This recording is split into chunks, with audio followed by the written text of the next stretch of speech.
Telangana assembly ఎన్నికల వేళ అన్ని పార్టీల నేతలు బిజీగా గడుపుతున్నారు. ప్రచారాలతో హోరెత్తిస్తున్నారు. అసెంబ్లీ ఎన్నికలపై కసరత్తు మొదలు పెట్టారు. ఎవరి పందాలో వారు వెళ్తున్నారు. అయితే ఇప్పటికే బీఆర్ఎస్ కాంగ్రెస్ వారి అభ్యర్థులను ఖరారు చేసింది. అయితే బీజేపీ మాత్రం ఇంకా అభ్యర్థుల లిస్టును ప్రకటించలేదు.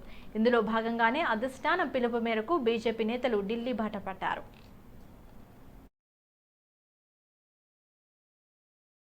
బీజేపీ ముఖ్య నేతలు ఢిల్లీ టూర్ పూర్తి చేసుకుని హైదరాబాద్ కు చేరుకున్నారు. తెలంగాణ బీజేపీ అభ్యర్థుల ఖరారు కోసం ఢిల్లీ వెళ్లారు బీజేపీ జాతీయ ఉపాధ్యక్షురాలు డీకే అరుణ. కారణ ఎన్నికల నిర్వహణ కమిటీ చైర్మన్ ఈటల రాజేందర్ వారి పర్యటన పూర్తి చేసుకుని హైదరాబాద్ కు తిరిగి పయనమయ్యారు. మేడ్చల్ జిల్లా బోడుప్పల్ మున్సిపల్ కార్యాలయంలో బీఆర్ఎస్ పార్టీ నూతన కార్యాలయాన్ని మంత్రి మల్లారెడ్డి ప్రారంభించారు. ఈ కార్యక్రమానికి భారీ సంఖ్యలో ప్రజలు హాజరయ్యారు. బోడుప్పల్ గడ్డ బీఆర్ఎస్ అడ్డా అని మంత్రి మల్లారెడ్డి అన్నారు. దేశంలో ఎక్కడా లేని విధంగా అనేక స్కీంలు పెట్టిన ఘనత సీఎం కేసీఆర్దే అన్నారు. 3 లక్షల మెట్రిక్ టన్నుల ధాన్యం పండించిన ఘనత తెలంగాణ రైతులదని పేర్కొన్నారు. వారంటీ లేని 6 గ్యారెంటీలతో కాంగ్రెస్ వస్తుందని వాటిని ఎవరు నమ్మవద్దని సూచించారు. మల్లారెడ్డి అంటే నమ్మకానికి, నాణ్యతకి, విశ్వాసానికి మారుపేరని తెలిపారు. జంగయ్య యాదవ్ పేరు బాగా లేదా, వజ్రేష్ యాదవ్ అని ఎందుకు పెట్టుకున్నాడు, ఆయన ఏమన్నా సినిమా యాక్టరా అని ఎద్దేవా చేశారు. పేరు మార్చుకొని వచ్చినంత మాత్రాన ప్రజలు నమ్మరని విమర్శించారు. రేవంత్ రెడ్డి గెలిచి ఏం చేసిండు? ఒక్కనాడు మనం ముఖం చూపించలే, ఒక్క రోడ్డు పైసలు ఇవ్వలే, ఒక్క ఇనాగ్రేషన్ రాలేదు. ఇలా పెద్ద పెద్ద మాటలు మాట్లాడుతున్నాడు. అప్పుడే సీఎం అయిపోతుండంట, అప్పుడే ఇదైపోతుండంట. ఊరికి 4 ఏళ్ళైనా ఎంపీకి దిక్కులేదు, దివాన్ లేదు, ఒక ఇనాగ్రేషన్ రాలేదు. ఎట్లా సీఎం అవుతావు? ఆయన ఏం చేస్తున్నాడు? 4 ఏళ్ళు ఎంపీ అయ్యి మంచిగా బీసీసీ అధ్యక్షుడు కొనుక్కున్నాడు. మంచిగా ఇప్పుడు ఎమ్మెల్యే సీట్లు మంచిగా బీసీలకంతా అన్యాయం చేస్తాం, మోసం చేస్తాం. వీళ్ళంతా సింగిల్ డిజిటే. బీజేపీ కానీ కాంగ్రెస్ కానీ కేసీఆర్ ముంగట ఎవరి పని నడవది. అభివృద్ధి అంటే కేసీఆర్, డెవలప్మెంట్ అంటే కేసీఆర్. చరిత్ర సృష్టించబోతున్నాడు, దేశంలోనే చరిత్ర సృష్టించబోతున్నాడు మన సీఎం కేసీఆర్ గారు. కాబట్టి ప్రతి ఒక్కరు కూడా నేను దయచేసి బోడుప్పల్ ప్రజలకు, మేడ్చల్ నియోజకవర్గంలో కూడా దండం పెట్టి, మీ అందరు కూడా దండం పెట్టి చెప్తున్నా, ఈ దొంగల ముఠాలతోటి, ఈ ల్యాండ్ గ్రాబర్లతోటి కాపాడాలి. వాళ్ళకి ఎప్పుడు కూడా డిపాజిట్ కూడా రానియొద్దని కూడా మీ అందరు కూడా మనం చేస్తున్నా. జై తెలంగాణ, జై కేసీఆర్. తెలంగాణ అసెంబ్లీ ఎన్నికల నేపథ్యంలో ఏ క్షణంలో అయినా బీజేపీ అభ్యర్థుల ప్రకటన రావచ్చని ఎంపీ లక్ష్మణ్ వెల్లడించారు. ఈ రాష్ట్రాల అభ్యర్థుల ఎంపికపై బీజేపీ కేంద్ర ఎన్నికల కమిటీ చర్చించిందని తెలిపారు. తెలంగాణ నుంచి 50కి పైగా స్థానాల్లో అభ్యర్థుల ఎంపికపై కసరత్తు పూర్తి చేసినట్లు వివరించారు.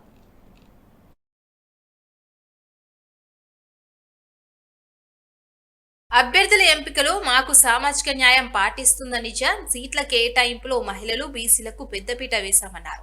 మొదటి విడతలో బీజేపీలకు 20కి పైగా సీట్లు కేటాయిస్తున్నామని తెలిపారు.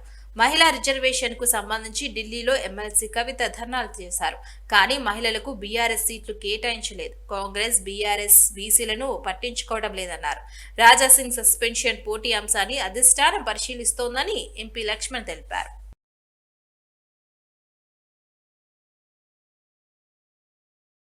ఏ రకంగా మోదీ గారి నేతృత్వంలో దేశం అభివృద్ధికి దూసుకుపోతున్నది, అదే రకంగా డబుల్ ఇంజన్ సర్కార్ ఉండే రాష్ట్రాల్లో మరి అభివృద్ధి, పేదల సంక్షేమం, అవినీతికి తావు లేకుండా, కుటుంబ ప్రమేయం లేకుండా ఏ రాజకీయాలు నడుపుతున్నామో, ఏ పాలన కొనసాగుతుందో ఆ తరహా పాలన, డబుల్ ఇంజన్ సర్కార్ తరహా పాలన తెలంగాణలో తీసుకురావాలనేటువంటి ప్రయత్నాల్లో భాగంగానే అధికారమే లక్ష్యంగా. అందుకంటే ఈ కుటుంబ పాలనను, ఈ అవినీతి పాలన, ఈ కుంభకోణాలకు మొత్తం చరమగీతం పాడాలన్నా అది బీజేపీ వలన సాధ్యమని.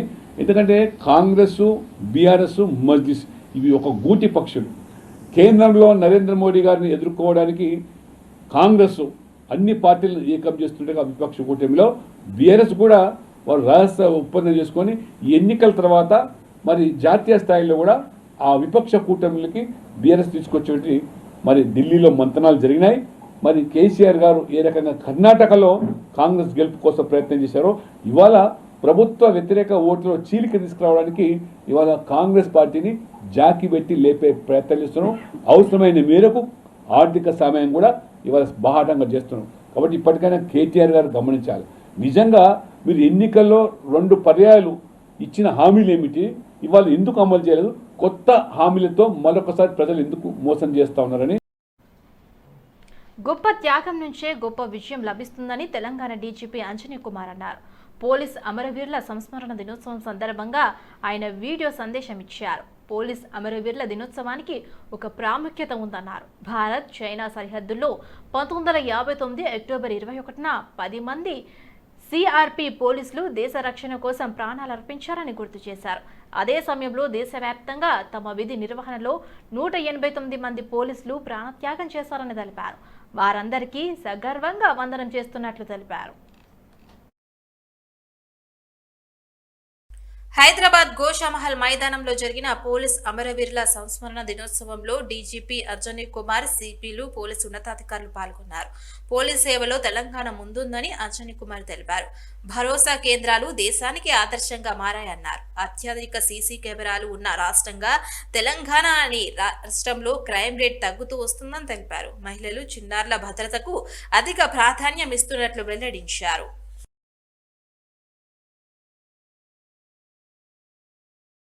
1st October police flag day, police commemoration day మేము అందరు అబ్జర్వ్ చేస్తున్నాము. ఈ ఒకేజన్కి ఒక సిగ్నిఫికెన్స్ ఉన్నది. 21st October 1959లో ఇండో చైనా సరిహద్దులో 10 పోలీస్ ఆఫీసర్స్, సిఆర్పిఎఫ్ ఆఫీసర్ దేశ సురక్ష కోసం సుప్రీం సాక్రిఫైస్ చేశారు. దిస్ ఇయర్ దేశ వ్యాప్తంగా 189 పోలీస్ ఆఫీసర్స్ ఈ సుప్రీం సాక్రిఫైస్ చేశారు. మన అందరి తరఫు నుండి నేను హృదయపూర్వక్ ఈ 189 పోలీస్ ఆఫీసర్స్కి శ్రద్ధాంజలి అర్పిత్ చేస్తున్నాము. విధి నిర్వహణలో మన ground level police officers, constable officers, sub inspector officers, inspector officers కి చాలా ఛాలెంజెస్ ఉన్నాయి. వారందరికీ నేను సెల్యూట్ చేస్తున్నాము. గొప్ప విజయం సాధారణంగా గొప్ప త్యాగం నుండి వస్తుంది. జై హింద్.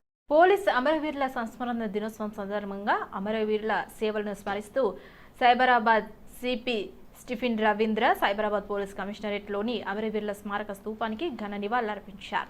ముందుగా సిపి గౌరవ వందనాన్ని స్వీకరించి అమరవీరులకు నివాళులర్పించారు. పోలీసులు జాతి సేవలకు పునరంకితం కావాలని సిపి పిలుపునిచ్చారు. సమాజం కోసం, దేశం కోసం, రేపటి తరాల భవిష్యత్తుకు మంచి కోసం ప్రాణత్యాగాలు చేసిన పోలీస్ అమరవీరుల త్యాగాలను ప్రతి ఒక్కరూ స్ఫూర్తిగా తీసుకోవాలన్నారు. విధి నిర్వహణలో అసువులు బాసిన పోలీసు త్యాగాలను నిత్యం స్మరించుకోవడం అందరి బాధ్యత అన్నారు. దేశ భద్రత చూసుకునే బాధ్యత సైనికులదే, దేశంలోని అంతర్గత భద్రత చూసుకునే బాధ్యత పోలీసులదే అన్నారు. ప్రజల ధన, మాన, ప్రాణాలు కాపాడేందుకు తన ప్రాణాలను సైతం పణంగా పెడతానని ప్రతి పోలీసు విధుల్లో చేరినప్పుడు ప్రమాణం చేస్తారు. పోలీస్ స్టేషన్ కి వెళ్తే న్యాయం జరుగుతుందని ప్రజలు భావిస్తారు. అందుకు తగ్గట్టుగానే విధులు నిర్వర్తించి ప్రజల గుండెల్లో సుస్థిర స్థానాన్ని పొందిన వారున్నారన్నారు. ప్రజలకు పోలీస్ శాఖ పట్ల మరింత నమ్మకం కలిగే విధంగా శాంతి భద్రతల పరిరక్షణలో పోలీసులు ప్రాణాలు సైతం లెక్క చేయకుండా ప్రజల కోసం చేస్తున్న కృషి అమోఘమని సైబరాబాద్ సిపి స్టిఫెన్ రవీంద్ర తెలిపారు. ఆర్మ్యాండ్ కానిస్టేబుల్ ఈశ్వర్రావును సేవలను స్మరించుకుంటూ అమరవీరుల కుటుంబ సభ్యులను సైబరాబాద్ సిపి శాల్వాలు కప్పి సత్కరించారు.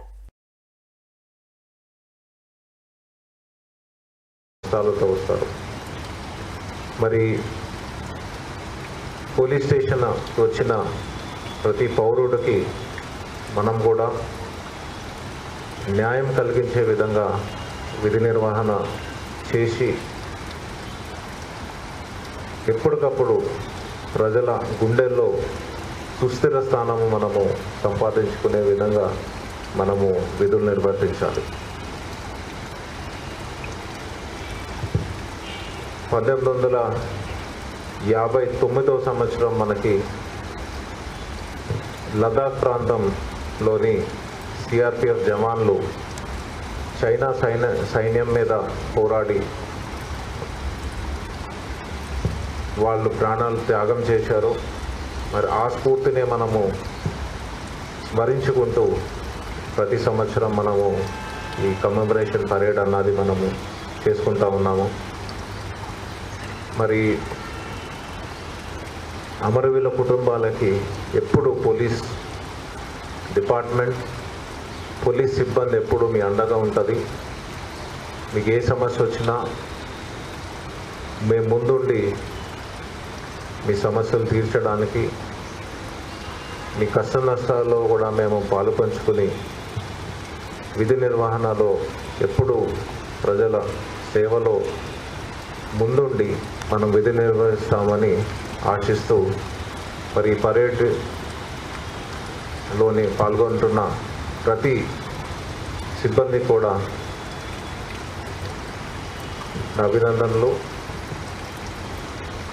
పోలీస్ అమరవీరుల సంస్మరణ దినోత్సవాన్ని పురస్కరించుకొని అంబర్పేట్ హెడ్ క్వార్టర్స్లో పోలీస్ ఫ్లాగ్ డే కార్యక్రమం నిర్వహించారు.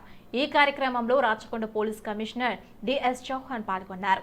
ఈ సందర్భంగా ఈ సంవత్సరం దేశవ్యాప్తంగా విధి నిర్వహణలో ప్రాణాలు అర్పించిన అమరులైన పోలీసులకు రాచకొండ కమిషనర్ డిఎస్ చౌహాన్ నివాళులర్పించారు. ఈ కార్యక్రమానికి రాచకొండ కమిషనరేట్ పరిధిలోని సీనియర్ పోలీస్ అధికారులు, పదవి విరమణ పొందిన పోలీస్ అధికారులు, పోలీస్ అమరుల కుటుంబాలను సాల్వలతో సత్కరించి ఆర్థిక సహాయాన్ని అందజేశారు.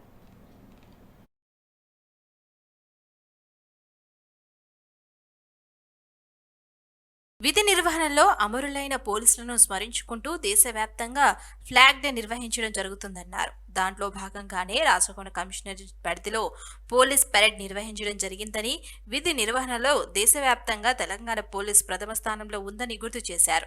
కోవిడ్ లాంటి విపత్కర పరిస్థితుల్లో భద్రతా పరిరక్షణలో, నేరాలను అడ్డుకట్ట వేయటంలో కూడా తెలంగాణ పోలీసులు ఎదురు నిలబడి పోరాడతారని తెలిపారు. అలాంటి సమయంలో కొందరు పోలీసులు అమరులవుతారని, వారందరినీ గుర్తు చేసుకుంటూ శ్రద్ధాంజలి ఘటించడం జరిగిందని కమిషనర్ డిఎస్ చౌహాన్ తెలిపారు. ఎవరైతే విధి నిర్వహణలో ప్రాణాన్ని అర్పించడం జరిగింది వాళ్ళందరికీ గుర్తింపు, వాళ్ళందరికీ త్యాగానికి గుర్తింపు చేసుకుంటూ ఈ పోలీస్ కమిషనరేట్ డే సందర్భంగా ఇక్కడ ఒక పరేడ్ చేయడం జరిగింది. మన అందరికీ తెలిసిన విషయం, విధి నిర్వహణలో తెలంగాణ రాష్ట్ర పోలీస్ ఉన్న స్థానంలో ఉన్నది. గతంలో నక్సలిజం పోరాడుతున్న కానివ్వండి, మరియు దాని తర్వాత ఏ సవాలుగా మారిపోయినటువంటి సమస్య కోవిడ్ కానివ్వండి, ఇంకా ఏమన్నా కానివ్వండి, ప్రతి దాంట్లో కూడా ముందు అడుగు వేసుకొని వారు తన విధి నిర్వహణలో ముందుకుంటారు. భద్రతా పరిరక్షణలో మరియు అదేవిధంగా నేరం అరికట్టడంలో కూడా రకరకాల సవాలుగా మారిపోయినప్పటికీ కూడా ఈ అడుగు కూడా వెనక్కి తగ్గకుండా ముందుకి వచ్చి ప్రజలకి రక్షణ కోసం పనిచేస్తూ ఉంటారు. ఆ సందర్భంలో కొంతమంది తన ప్రాణాన్ని అర్పించడం జరిగింది. వాళ్ళందరికీ కూడా మనం శ్రద్ధాంజలి కడుతూ వాళ్ళకి గుర్తింపు కోసం ఈ కార్యక్రమం పెట్టడం జరిగింది. 50 రోజులలో కూడా తెలంగాణ రాష్ట్ర పోలీస్ పేరు ప్రతిష్ట అనుకూలంగా ఏ సవాలు వచ్చినా ప్రజలకి రక్షణ చేసుకుంటూ ఏదన్నా త్యాగానికి కూడా మనం అందరూ కూడా సిద్ధపడి ఉన్నామని ఈ సందర్భంగా మీ అందరికీ తెలియపరిచారు. ఎన్నికల్లో తాను పోటీ చేయటం లేదని తెలంగాణ జనసమితి అధ్యక్షుడు ప్రొఫెసర్ కోదండరావు స్పష్టం చేశారు.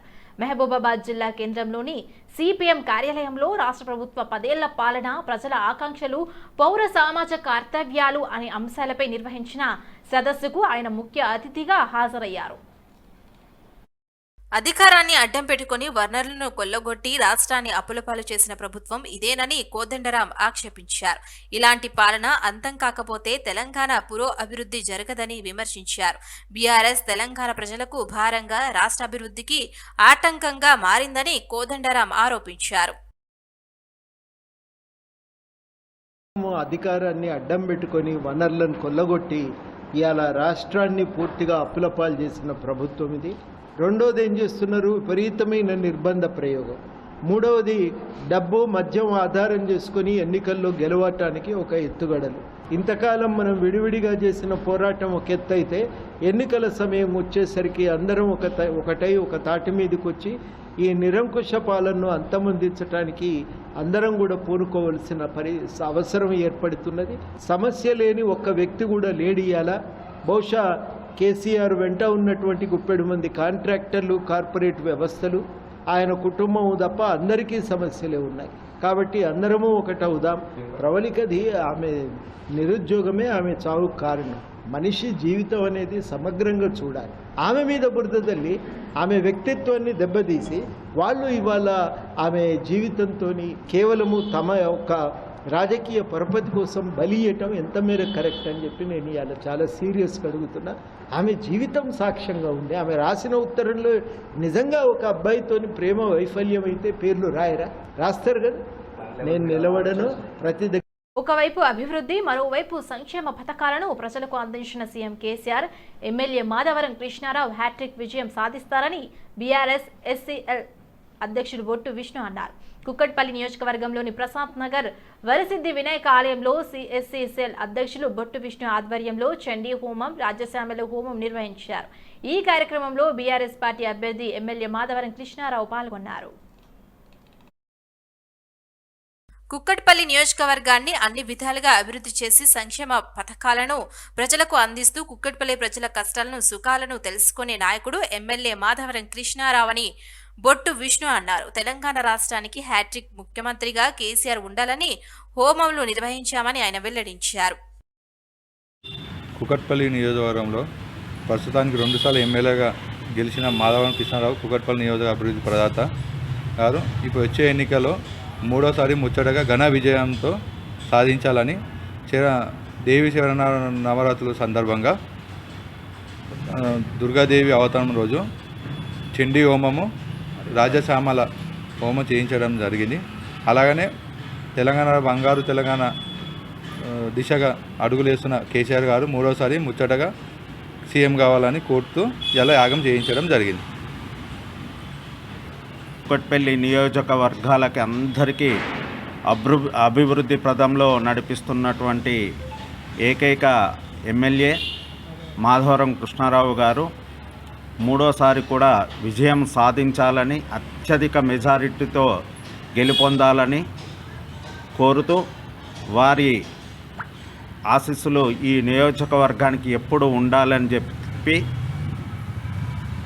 ఆ నియోజకవర్గంలో ఉండేటువంటి బొట్టు విష్ణు ఇక్కడ మన ప్రశాంతి నగర్, కుక్కట్పల్లి ప్రశాంతి నగర్లో ఉండబడేటువంటి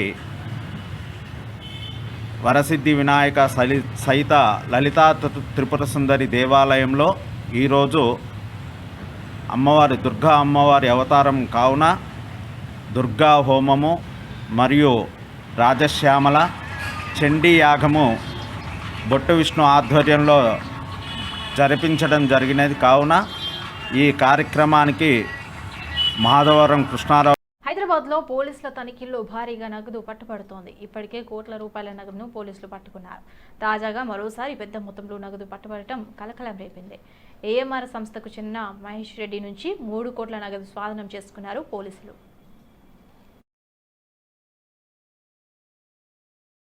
కర్ణాటక నుంచి డబ్బు తరలిస్తుండగా పక్కా సమాచారం అందుకున్న టాస్క్ ఫోర్స్ పోలీసులు పట్టుకున్నారు.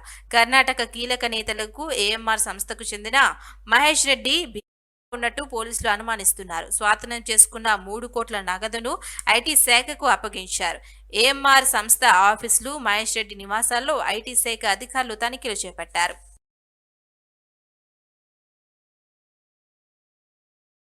ఇబ్రహీంపట్నం బీడీఎల్ రోడ్లో పోలీసులు వాహనాల తనిఖీలు చేపట్టారు. ఇందులో భాగంగా కారులో సుమారు 2 కోట్ల విలువైన బంగారం, డైమండ్ ఆభరణాలు పోలీసులు గుర్తించి సీజ్ చేశారు. ఇబ్రహీంపట్నం పిఎస్ పరిధిలో ఎన్నికల కోడ్ అమల్లో భాగంగా వాహనాల తనిఖీలు చేశామని సీఐ గోవింద్ రెడ్డి తెలిపారు.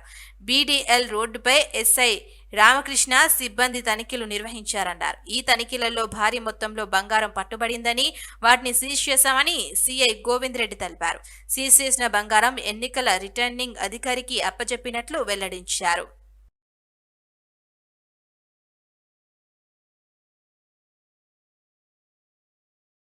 అత్యంత ప్రజాదరణ పొందిన ప్రముఖ బెనాకా గోల్డ్ కంపెనీ నూతన బ్రాంచ్ ప్రారంభోత్సవం అమీర్పేటలో ఘనంగా నిర్వహించారు. ప్రముఖ నటి బెనాకా గోల్డ్ సంస్థ బ్రాండ్ అంబాసిడర్ జయసుధ ముఖ్య అతిథిగా ప్రారంభోత్సవ వేడుకల్లో పాల్గొన్నారు. బేనక గోల్డ్ కంపెనీ ప్రారంభోత్సవ వేడుకల్లో మంత్రి తలసాని, ఎమ్మెల్యేలు దానం నాగేందర్, మాగంటి గోపీనాథ్ వంటి ప్రముఖులు నాయకులు హాజరయ్యారు.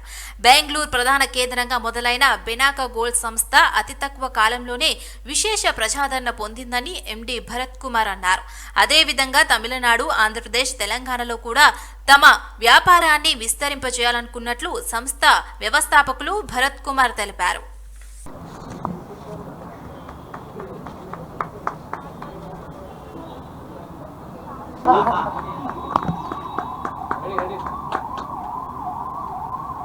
Issued a company in Karnataka and Bangalore.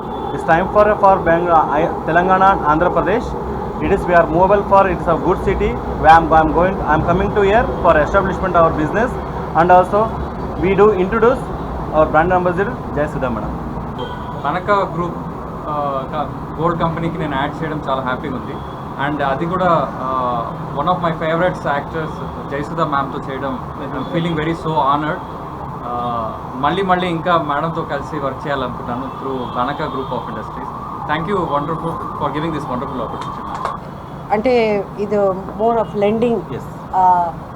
Add చూస్తే తెలుస్తుంది, దాంట్లో నేను క్లియర్గా చెప్పుంటాను. అంటే ఇది కొత్త, నాకు వినడం కొత్తగా అనిపించింది నేను యాడ్ చేసినప్పుడు. సో ఇది ఏంటంటే ఎవరైనా ఆల్రెడీ మన బ్యాంక్లో గోల్డ్ లోన్ మన నగలు పెట్టుంటే, మార్గేజ్ చేస్తుంటే, అది ఒకవేళ విడిపించలేకపోతే వీళ్ళు విడిపించి కరెక్ట్ అయిన, అంటే అప్పుడు గోల్డ్ ప్రైస్ ఏముందో ఆ గోల్డ్ ప్రైస్ ఇవ్వడమే కాకుండా వీళ్ళది స్పెషాలిటీ ఏంటంటే వీళ్ళు స్టోన్స్ కూడా, అంటే ఒరిజినల్ స్టోన్స్, మంచి స్టోన్స్ ఉంటే ఆ స్టోన్స్కి కూడా వీళ్ళు ఒక మంచి రేటు ఇస్తారు. జనరల్గా స్టోన్స్ అన్నప్పుడు తక్కువ అయిపోతుంది. అలా కాకుండా ఆ దాంట్లో వీళ్ళు ఎక్కువ కర్ణాటకలో సక్సెస్ అయ్యారు. సో త్రూ మై ఫ్రెండ్, తర్వాత మళ్ళీ దీపక్ గారిని పరిచయం చేయడం, తర్వాత భరత్ గారు పరిచయం అవ్వడం, సో నేను ఈ యాడ్ చేయడం జరిగిందనమాట. ఇది ముఖ్యంగా మహిళలందరికీ చాలా ఉపయోగపడుతుంది, చాలామంది ఫ్యామిలీస్కి. సో దీని గురించి పూర్తిగా కరెక్ట్గా తెలుసుకుంటే వాళ్ళకి అర్థమవుతుంది ఇది ఏంటి అన్నది. తప్పకుండా ఇది ఒక మంచి, అందరికీ ఒక హెల్ప్ఫుల్గా ఒక మంచి పేరు తెచ్చుకోవాలని నేను కోరుకుంటున్నాను బెనకా గోల్డ్ కంపెనీ. ఎందుకంటే ఆల్రెడీ వాళ్ళకి కర్ణాటకలో మంచి పేరు ఉంది కాబట్టి సేమ్ అదే ఇక్కడ కూడా మంచిగా జరగాలి వాళ్ళ బిజినెస్ అని కోరుకుంటున్నాను. కాంగ్రెస్ బీఆర్ఎస్ నేతలు ఇక్కడ తిట్టుకుంటారు, ఢిల్లీకి వెళ్లి రాత్రి కాగానే రాజీ కుదుర్చుకుంటారని కేంద్ర మంత్రి స్మృతి ఇరానీ ఆరోపించారు. సిద్దిపేట జిల్లా దుబ్బాకలో ఎమ్మెల్యే రఘునందన్ రావు ఆధ్వర్యంలో ఏర్పాటు చేసిన మహిళా సమ్మేళనం నారీ శక్తి వందన్ సభకు ఆమె హాజరయ్యారు. టీఎస్పీఎస్సీలో ప్రశ్నపత్రాల లీకేజీ, భూ కుంభకోణాల్లో కేసీఆర్ కుటుంబానికి ప్రత్యక్ష ప్రమేయం ఉందని స్మృతి ఇరానీ ఆరోపించారు. ప్రధాని మోదీ మాత్రం తెలంగాణ రాష్ట్రాన్ని అన్ని రంగాల్లో అభివృద్ధి చేస్తున్నారంటూ ఆమె వెల్లడించారు.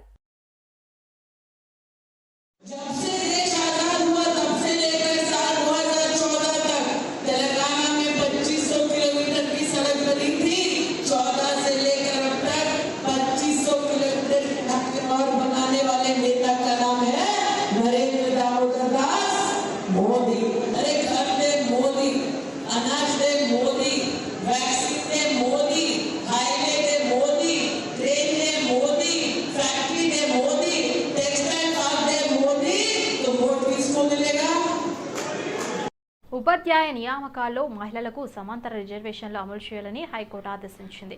డిఎస్సిలో మహిళలకు వర్టికల్ విధానంలో రిజర్వేషన్లు అమలు చేయాలన్న విద్యాశాఖ నిర్ణయాన్ని సవాల్ చేస్తూ పలువురు అభ్యర్థులు వేసిన పిటిషన్పై న్యాయమూర్తి జస్టిస్ పి మాధవీదేవి విచారణ జరిపారు. సుప్రీంకోర్టు తీర్పు ప్రకారం ఉపాధ్యాయ నియామకాల్లో మహిళలకు సమాంతర రిజర్వేషన్ అమలు చేయాలని ఇటీవల గ్రూప్ 1లోనూ హైకోర్టు ఇదే తరహా ఆదేశాలు జారీ చేసిందని పిటిషనర్లు వాదించారు.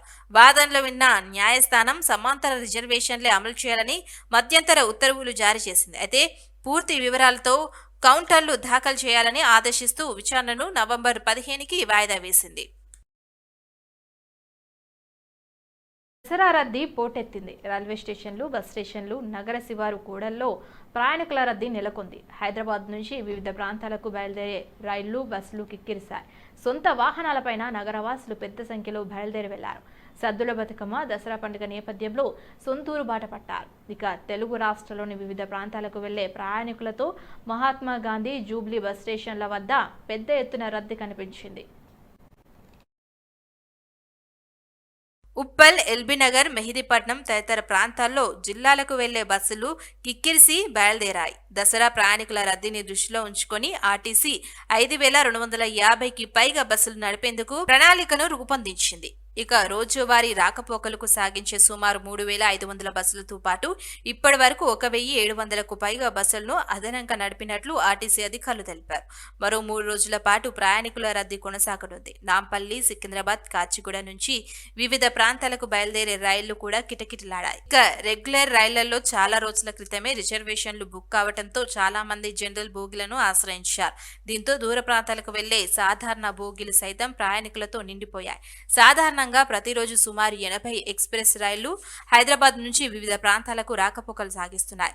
మరో 100 ప్యాసింజర్ రైళ్లు నడుస్తున్నాయి. ప్రయాణికుల రద్దీని దృష్టిలో ఉంచుకొని సంక్రాంతి వరకు సుమారు 600 సర్వీసులను అదనంగా నడిపేందుకు దక్షిణ మధ్య రైల్వే ఏర్పాటు చేసింది. ప్రయాణికుల రద్దీ ఎక్కువగా ఉండే మార్గాలను గుర్తించి ప్రత్యేక రైళ్లను ఏర్పాటు చేస్తున్నారు. హైదరాబాద్ నుంచి కాకినాడ, నర్సాపూర్, తిరుపతి, కర్నూలు, విశాఖ, భువనేశ్వర్ తదితర ప్రాంతాలకు ప్రత్యేక రైళ్లను ఏర్పాటు చేశారు. ప్రతిరోజు సుమారు 1.85 లక్షల మంది రైళ్లలో ప్రయాణం చేస్తారు. పండుగ సెలవుల దృష్ట్యా గత 3 రోజులుగా ప్రతిరోజు సుమారు 25,000 మంది అదనంగా ప్రయాణం చేస్తున్నట్లు రైల్వే